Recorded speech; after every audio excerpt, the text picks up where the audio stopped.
नमस्कार साथियों, प्रगति क्लासेज में आपका हार्दिक स्वागत है। अपने राजस्थान के इतिहास में अजमेर के चौहान वंश के बारे में चर्चा कर रहे थे। विग्रह राजपूत को हमने पढ़ लिया था। विग्रह राजपूत के बाद में आज आप हेडिंग डालना पृथ्वीराज चौहान के बारे में। पृथ्वीराज चौहान नोट करना। पृथ्वीराज चौहान, इनका जो कालक्रम है 1177 से 1192 ईस्वी।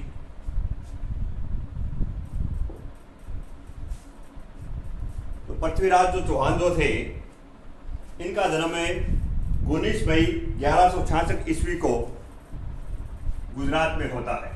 इनका जो जन्म है 19 मई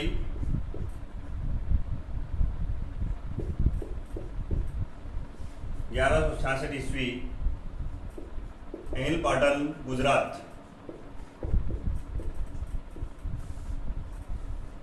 में इनका जन्म होता है।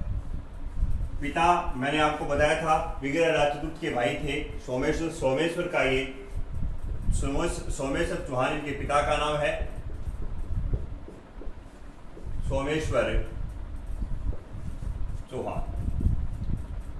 माता जो इनकी है, माता का नाम मिलता है कपूरी देवी। एग्जाम में पूछ लिया गया है, ये आपको ध्यान में रखना। माता कपूरी देवी, ये पूछा गया है। ये अनंग पाल की पुत्री थी, जिसने दिल्ली बसाया था। अनंग पाल की पुत्री। उसके अलावा आपको नोट करना है इनके जो प्रधानमंत्री जो थे और माता इनकी, ये 11 वर्ष की अवस्था में 1177 में इनका राज्याभिषेक होता है। तो इनकी माता क्या बनेगी? इनकी संरक्षिका बनती है। ये अपने ध्यान में रखना। और पिता उसके बाद इनका जो प्रधानमंत्री जो है, प्रधानमंत्री का नाम मिलता है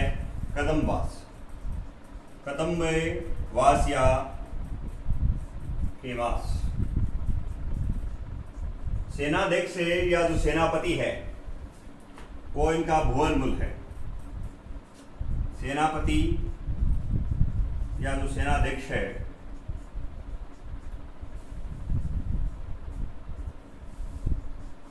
भुवनमल, ये आपको ध्यान में रखना है।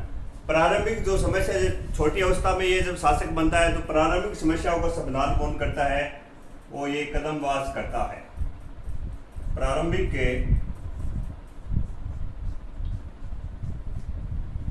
समस्याओं का समाधान ये करता है। इनकी जो संरक्षिका है वो मैंने आपको बता दिया। माता इनकी संरक्षिका थी। संरक्षिका बाल्यावस्था में इनका ये राजगद्दी पे बैठ जाते हैं। तो संरक्षिका कौन बनेगी? इनकी माता बनेगी। ये दोबारा देख लो एक बार। जन्म इनका 19 मई 1166 ईस्वी को अहिला पाटन गुजरात में होता है। पिता का नाम सोमेश्वर चौहान, माता कपूरी देवी जो अनंग पाल की पुत्री थी, इनकी संरक्षिका बनती है। 11 वर्ष की अवस्था में ये राजगद्दी में बैठते हैं। क्योंकि सोमेश्वर की मृत्यु हो जाती है छोटी उम्र में। उसके अलावा प्रधानमंत्री जो इनके हैं वो कदम्बास या केमास है। प्रारंभिक की इनकी जो समस्याएं थी उनका समाधान ये कदम्बास या केमास करते हैं। इनका जो सेनाध्यक्ष या जो सेनापति है वो भुवनमल है। पृथ्वीराज चौहान के बारे में आगे नोट करना। इनके जो घोड़े का जो नाम है, घोड़े का नाम मिलता है नाट्य रंभा। घोड़े का नाम क्या है? नाट्य रंभा। जो ऐसा बताया जाता है कि नृत्य में निपुण था, नाचने में क्या था? निपुण था। तो ये आप नोट करना। घोड़ा जो था इनका, घोड़ा नाम मिलता है इसका नाट्य रंभा। ये क्या था? नृत्य में निपुण था। नृत्य का मतलब है नाचने, नृत्य निपुण था। उपाधियां, पृथ्वीराज चौहान की जो उपाधियां हैं वो आप नोट करना।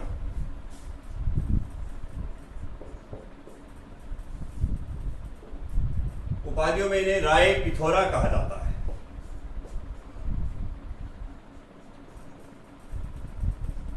राय पिथौरा। इसके अलावा इन्हें दलपुंगुल विश्व विजेता कहा जाता है। दलपुंगुल किसे कहते हैं? जो विश्व विजेता हो, दलपुंगुल। राय पिथौरा जो युद्ध में कभी पीछे मुड़ के नहीं देखने वाला होता है उसे राय पिथौरा कह जाते हैं। तो ये उपाधियां इनकी हैं। इसके अलावा इन्हें हिंदू सम्राट कहा जाता है। हिंदू सम्राट कहा जाता है। और आप ये नोट करना, इसके अलावा इन्हें सपालेश्वर भी कहा जाता है।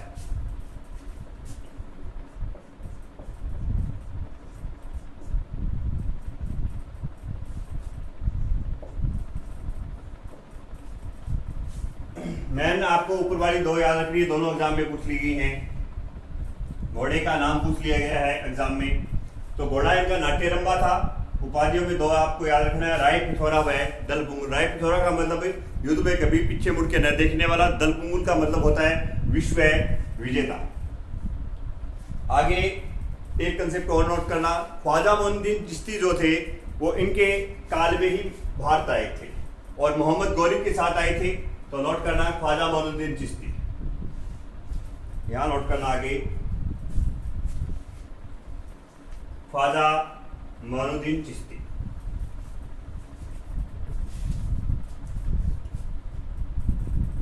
ख्वाजा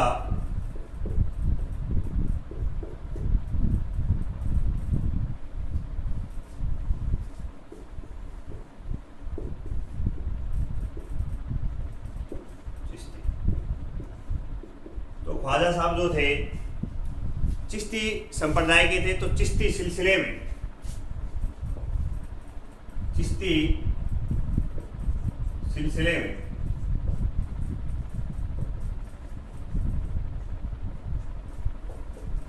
इनके समय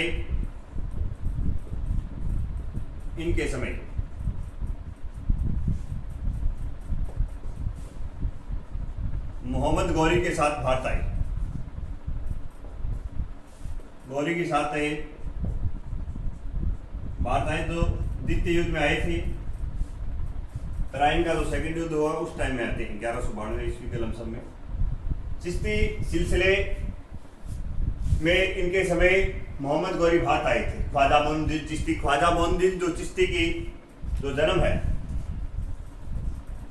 वो जन्म होता है इनका संदरी ग्राम फारस में। संदरी ग्राम में इनका जन्म हुआ।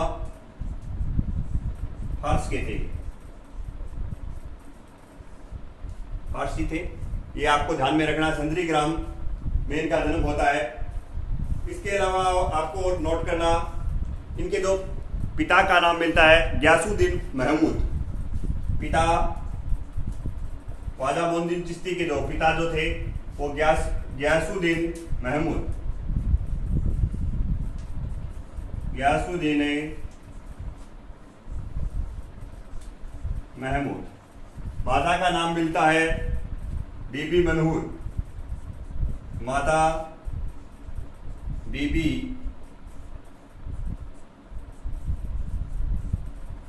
ये आपको ध्यान में रखना है। इनके जो गुरु जो थे, गुरु का नाम पूछ लिया गया है शेख उस्मान हारूनी चिश्ती। शेख उस्मान हारूनी चिश्ती गुरु का नाम। गुरु एग्जाम में एक बार पूछा गया था। शेख उस्मान हारूनी चिश्ती, ये आप ध्यान में रखना। ख्वाजा मोइनुद्दीन चिश्ती थे वो संदरी ग्राम फारस के थे। गयासुद्दीन महमूद इनके पिता का नाम मिलता है। माता का नाम बीबी मनहूर और गुरु का नाम शेख उस्मान हारूनी चिश्ती, गुरु का नाम। ख्वाजा को गरीब नवाज के नाम से जाना जाता है। ख्वाजा की जो दरगाह है, ख्वाजा साहब की जो दरगाह है वो अजमेर में है। अजमेर में इनकी रजब माह 1 से 6 तारीख तक इनका उर्स रखता है। तो ये आप नोट करना चाहो तो नोट कर लो। ख्वाजा साहब की जो दरगाह है, ख्वाजा साहब की दरगाह अजमेर में है, जहां इनका उर्स से रजब माह की 1 से 6 तारीख तक इनका उर्स लगता है। तो ये आपको ध्यान में रखना है। इनके शिष्य मुरीद कहलाते हैं और इनके जो तीर्थयात्री जो जाते हैं उन्हें जायरीन कहा जाता है। तो ये ख्वाजा साहब के बारे में कुछ जानकारियां थी, वो मैंने आपको बता दी है। आगे आप नोट करना, आप मोहम्मद गौरी के साथ ये बात आते हैं ख्वाजा मोइनुद्दीन चिश्ती। अब आगे आप नोट करना पृथ्वीराज चौहान के दरबारी कवि। दरबारी कवियों में पहला जो इनका दरबारी कवि था चंद्र बरदाई था, ये आप नोट करना। दरबारी कवि इनका मित्र भी था ये और मंत्री भी था, चंद्र बरदाई जो था। चंद्र बरदाई, चंद्र बरदाई इनका क्या था, मंत्री व मित्र था। इन्होंने पुस्तक लिखी पृथ्वीराज रासो। पृथ्वीराज रासो ये पुस्तक किसने लिखी थी, चंद्र बरदाई ने लिखी थी। ये आपको ध्यान में रखना है। इस पुस्तक, ये जो चंद्र बरदाई जो था वो लाहौर का था। कहाँ का रहने वाला था ये, लाहौर पाकिस्तान का था, लाहौर का रहने वाला था। इस पुस्तक को पूरा किया था इसके पुत्र पृथ्वीराज। पुस्तक को जो पूरा किया था जलहर ने पूरा किया था, जलहर ने पूरा किया। ये कंसेप्ट आप ध्यान में रखना, पूछा गया है।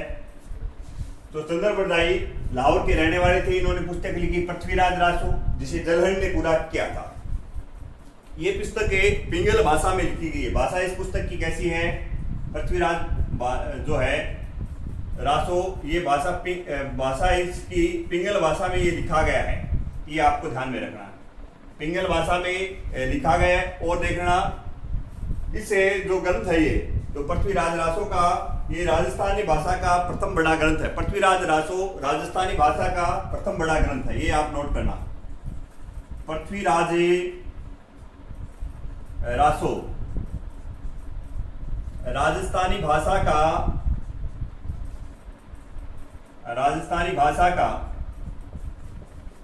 प्रथम बड़ा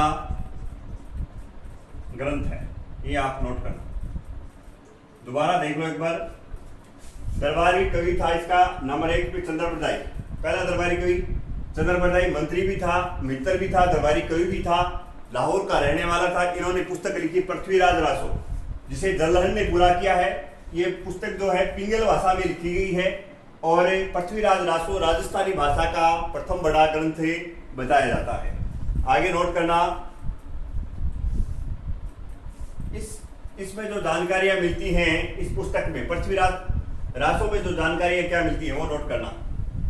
एक तो लास्ट में जब पृथ्वीराज चौहान को कैद किया जाता है तो एक तो वो जानकारी मिलती है इसमें। पृथ्वीराज रासो से क्या जानकारी मिलती है, एक जो सहयोगिता वाला जो मैटर होगा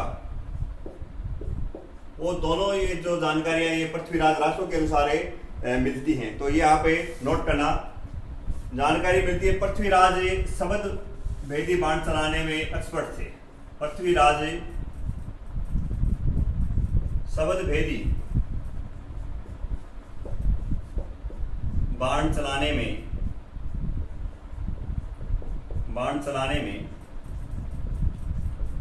माहिर।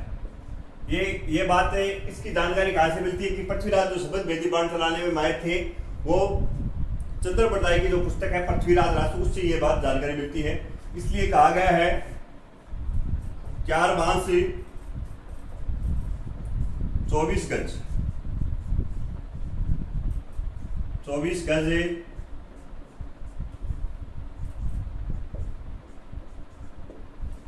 अंगुल अष्टप्रमाण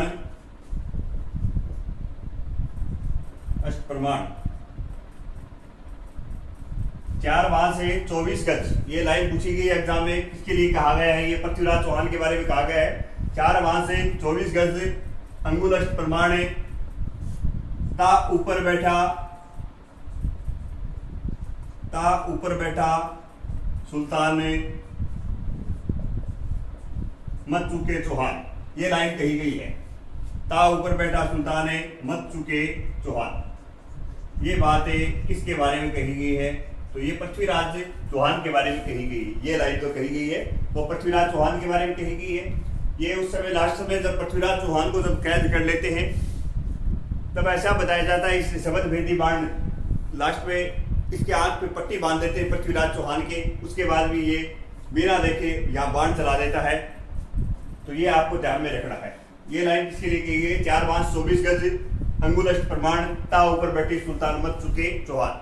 दूसरा, इस पृथ्वीराज रासों से दूसरी जो जानकारी मिलती है, पहली तो ये मिलती है कि पृथ्वीराज जो शबद भेदी बाण चलाने में क्या था, एक्सपर्ट था, कि आवाज सुन के ही ये बाण मार देता था कि कहाँ मारना कहाँ नहीं मारना।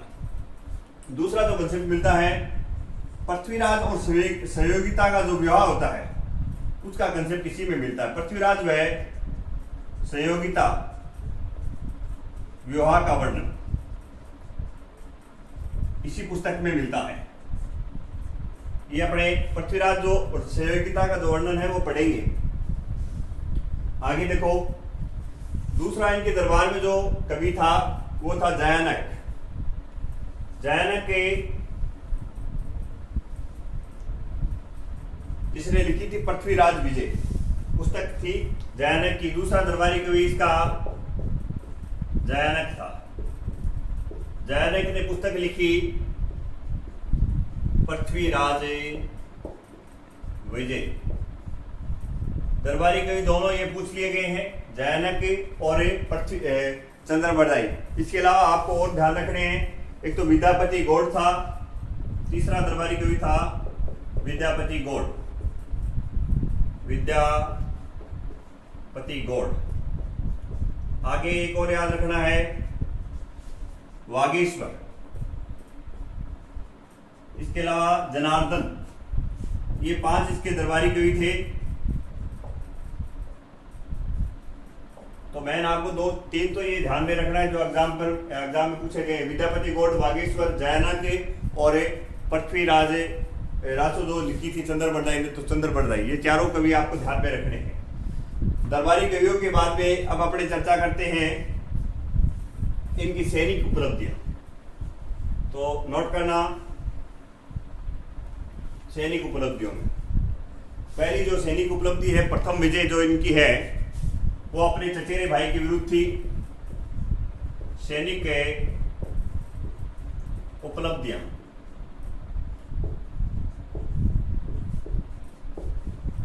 पहली जो विजय है प्रथम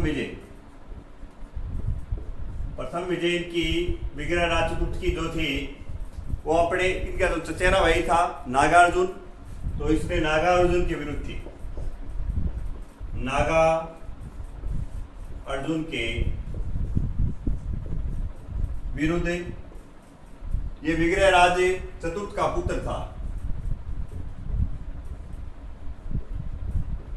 विग्रह राज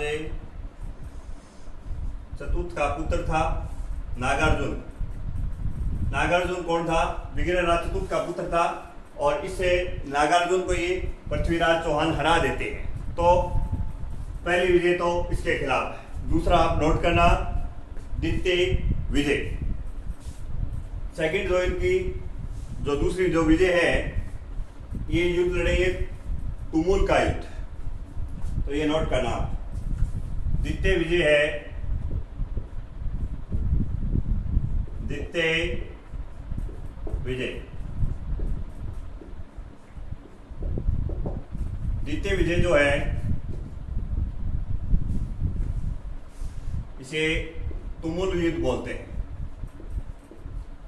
तुमुल युद्ध ये घटना है 1182 की, 1182 ईस्वी की घटना है। ये जो मोहबा के परमार्थी शासक है, चंदेल शासक है, मोहबा के चंदेल परमार्थी शासक है, उनको ये हराता है पृथ्वीराज चौहान। तो ये नोट करना, इसे मोहबा का युद्ध भी बोलते हैं या तुमुल का युद्ध। मोहबा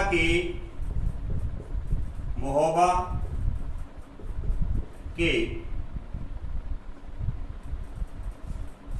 परमार्दी शासक को हराया था। परमार्दी शासक को हराया।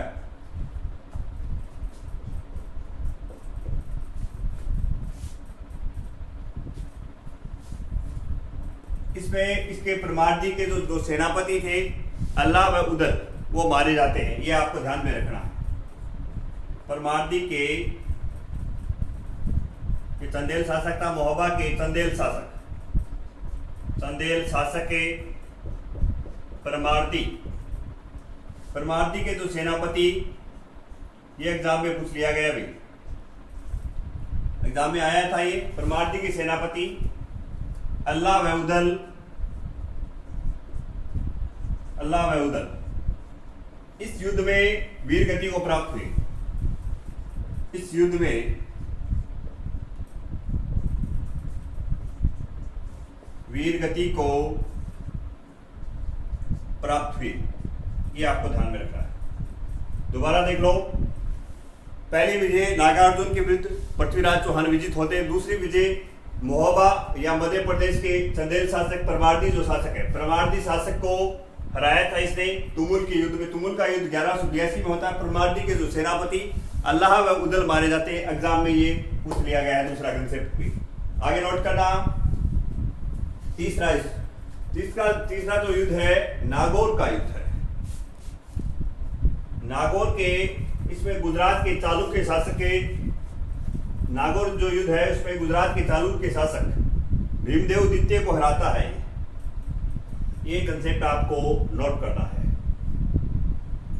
इसके पहले इन्होंने जो भंडारक है उनका भी दमन किया था, पर तीसरा अपने को ध्यान में रखना है नागौर का युद्ध। नागौर का युद्ध, नागौर का युद्ध, ये नागौर का युद्ध जो है 1183-84 में हुआ। इसमें गुजरात के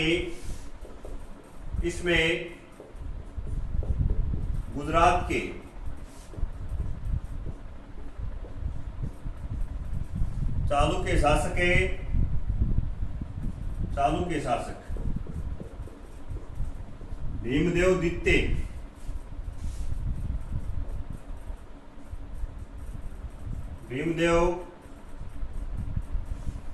द्वितीय को हराया। ये आपको ध्यान रखना। किस युद्ध का कारण था? आबू नरेश सलक की जो पुत्री थी इंचिनी,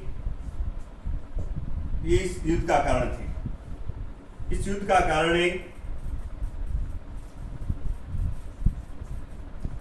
कारण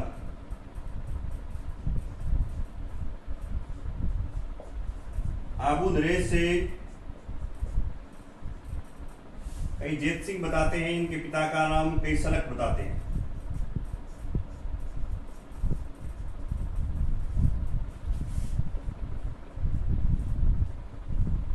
सलक की पुत्री इंचिन,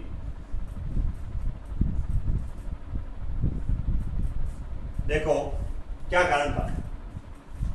ये जो भीमदेव द्वितीय था वो इस इंचिनी से विवाह करना चाहता था, और ये विवाह कर लेता कौन है? पृथ्वीराज चौहान कर लेता है। तो इस युद्ध का कारण क्या है? ये आबू नरेश की जो पुत्री इंचिनी है, इसके वजह से ये नागौर का युद्ध हुआ। इसमें गुजरात के चालुक्य शासक भीमदेव द्वितीय को हराया गया था। और दूसरा इसका एक कंसेप्ट ये भी मिलता है, ये जो भीमदेव जो द्वितीय है ये भी महत्वाकांक्षी शासक था, पृथ्वीराज चौहान भी महत्वाकांक्षी शासक था। तो पृथ्वीराज चौहान को नागौर चाहिए था, इसलिए इस पे आक्रमण किया। तो ये अलग अलग कंसेप्ट मिलते हैं, तो आपको ज्यादा ये ध्यान में रखना है। इंचिनी के कारण ये युद्ध हुआ था, भीमदेव द्वितीय ने हराया था। सबसे पहले भारत में मोहम्मद गौरी को किसने हराया था? तो ये आपको ध्यान में रखना। सबसे पहले भारत में मोहम्मद गौरी को हराया था भीमदेव द्वितीय। किससे? हिंदू शासक ने मोहम्मद गौरी को हराया था सबसे पहले भारत में, तो वो भीमदेव द्वितीय था जिसने मोहम्मद गौरी को हराया था। ये कंसेप्ट आप ध्यान में रखना। इसके बाद आप ये नोट करना, इस युद्ध में भी पृथ्वीराज विजय होते हैं। तीसरे नागौर युद्ध, नागौर विजय, भीमदेव द्वितीय को हरा देते हैं। अब आगे नोट करना, जयचंद गढ़वाल जो उसकी पुत्री जो सहयोगिता थी उसका जो कंसेप्ट है वो नोट करना। सहयोगिता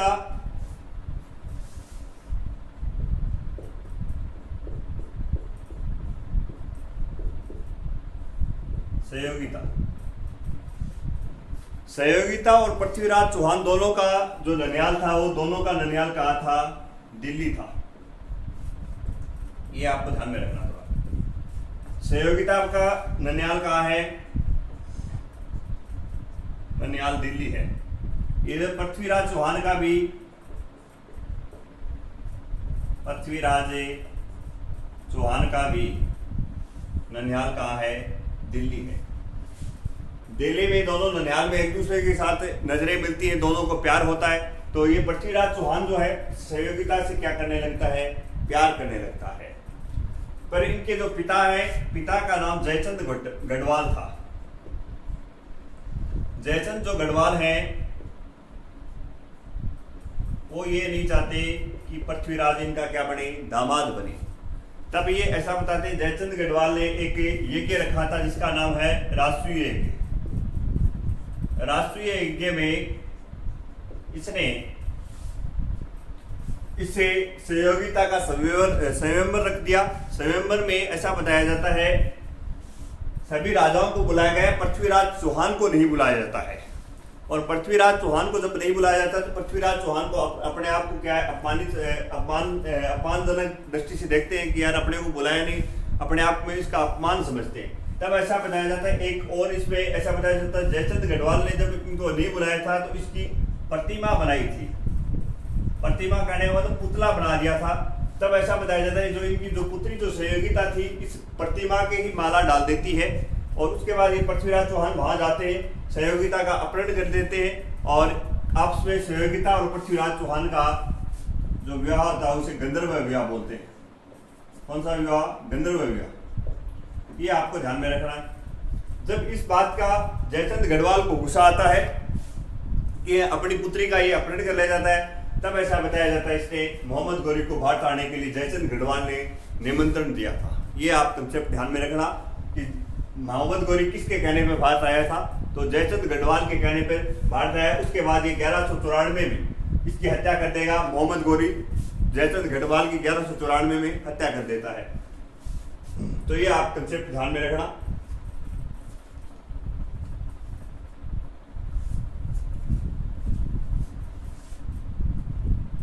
इसमें अपने को ये एक तो दो कंसेप्ट ये याद रखना। पृथ्वीराज चौहान ने सहयोगिता के साथ विवाह किया। जो सहयोगिता जो किसकी पुत्री थी? जयचंद गढ़वाल की पुत्री थी। ये अपने को कंसेप्ट ध्यान में रखना। जयचंद गढ़वाल कन्नौज का शासक था, उसकी पुत्री थी। आगे अब होगा त्रायन का प्रथम युद्ध। चौथी जो विजय है वो आप नोट करना, त्रायन का प्रथम युद्ध। त्रायन का प्रथम युद्ध, त्रायन का चौथा इनका जो सैनिक अभियान है त्रायन का प्रथम युद्ध। त्रायन जो जगह है करनाल हरियाणा में है। करनाल हरियाणा। त्रायन का प्रथम युद्ध हुआ 1191 ईस्वी। इस त्रायन के प्रथम युद्ध में पृथ्वीराज चौहान वर्सेज मोहम्मद गौरी,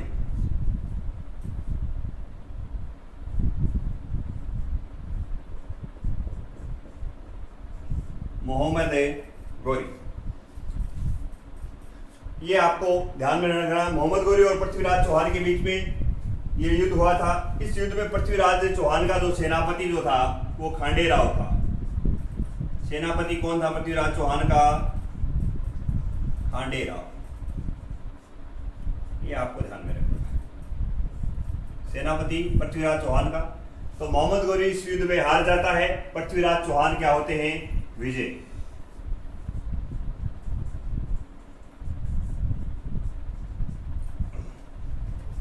ऐसा बताया जाता है इस युद्ध के समय ये जो बठिंडा के आसपास इसका राज हो गया था। मोहम्मद गौरी का ये प्रथम है जो मुस्लिम आक्रमणकारी माना जाता है, इसके समय जो मोहम्मद गौरी जो था, ये मुस्लिम राज्य का संस्थापक बताया जाता है। राजस्थान में भारत में जो प्रथम मुस्लिम संस्थापक कौन था, वो मोहम्मद गौरी था, ये आप ध्यान में रखना। अब आगे पृथ्वीराज का जो प्रथम युद्ध है वो करनाल हरियाणा में 1191 ईस्वी में हुआ। पृथ्वीराज चौहान और मोहम्मद गौरी के मध्य। सेनापति पृथ्वीराज चौहान का सेनापति जो था खांडेराव था, विजय पृथ्वीराज चौहान। आगे नोट करना इसमें तराइन का अब द्वितीय युद्ध। इस समय ऐसा बताया जाता है तो मोहम्मद गौरी का एक दूत पकड़ा गया था और उसके जो बठिंडा का था, ये लगभग बठिंडा का था, तो उस बठिंडा के इसको पैसे पूछे लेके इन्होंने पृथ्वीराज चौहान ने छोड़ दिया था, जिसका नाम है जयायुद्दीन मिलता है। तो तराइन का जो द्वितीय युद्ध है उसमें आप नोट करना आप, तराइन का जो द्वितीय युद्ध है 1192 ईस्वी का है।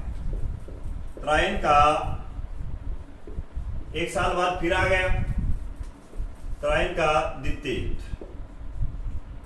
तराइन का द्वितीय युद्ध है 1192 ईस्वी। वही जगह, सेम जगह है, सेम जगह सेम टाइम। तो करनाल हरियाणा, टाइम थोड़ा चेंज हो गया है, एक साल का हो गया है। करनाल हरियाणा 1191 में तराइन का प्रथम युद्ध हुआ। तराइन का द्वितीय युद्ध 1192 ईस्वी। पृथ्वीराज के सेनापति उदयराज व खांडेराव। पृथ्वीराज के सेनापति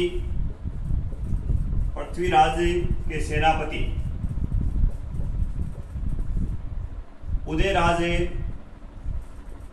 व खांडेराव।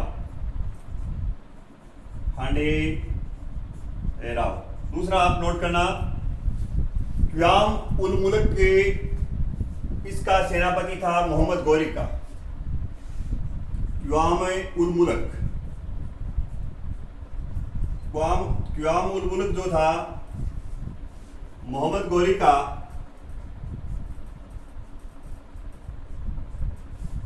का सेनापति। इसमें यह मिलता है, सेनापति था जो पृथ्वीराज चौहान के पास संदेश लेके आता है और कहता है कि आप मोहम्मद गौरी की अधीनता स्वीकार कर लो। तो क्याम उल मुल्क मोहम्मद गौरी का सेनापति था जो संदेश लेकर आया, आप गौरी की अधीनता स्वीकार कर लो, आप गौरी की अधीनता स्वीकार कर लो।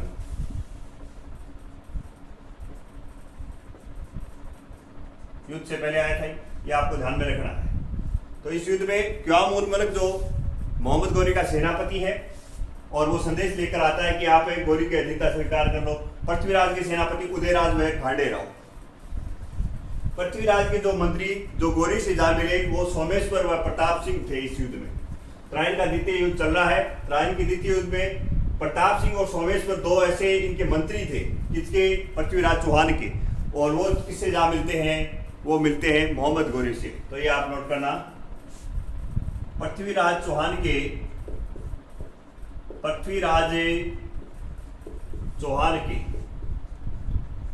मंत्री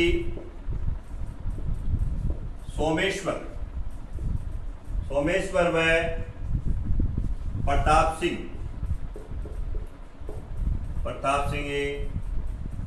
किससे जा मिलते हैं, मोहम्मद गौरी से।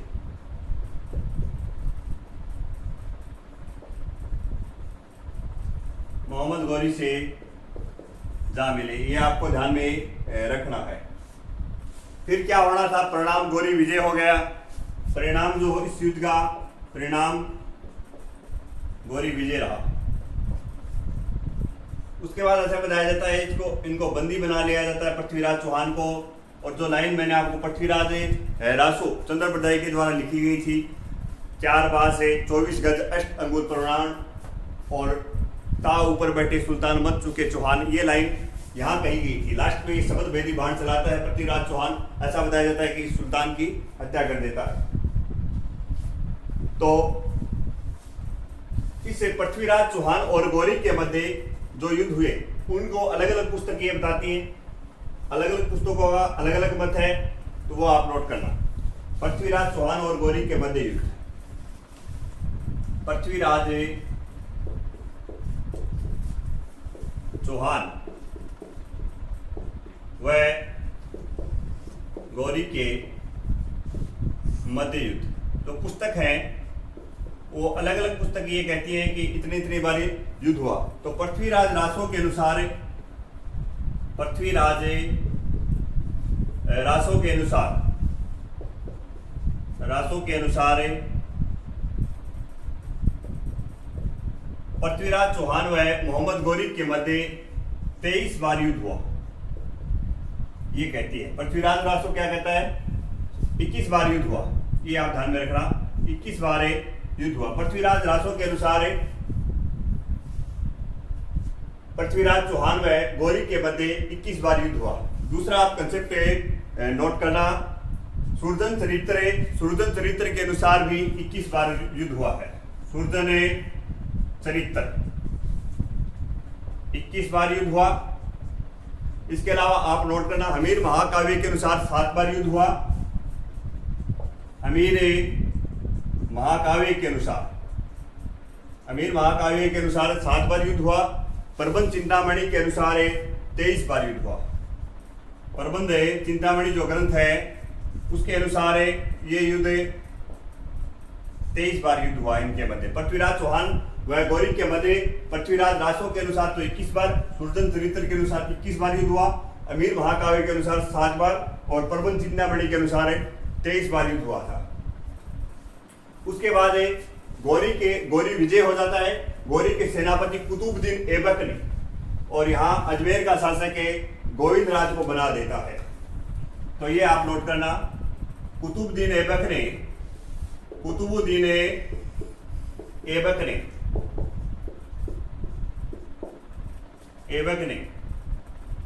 गोविंद राज को यहाँ का शासक बनाया।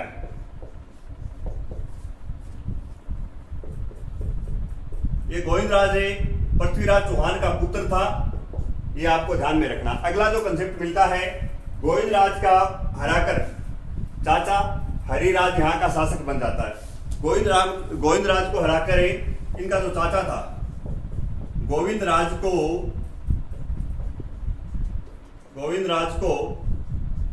हराकर इनका चाचा हरिराज यहाँ का शासक बनता है। हरिराज यहाँ का शासक बनता है। इसके अलावा आप ये याद रखना, शाकंभरी के चौहानों का या इस वंश का अंतिम शासक हरिराज था। इस वंश का अंतिम शासक जो था वो हरिराज था।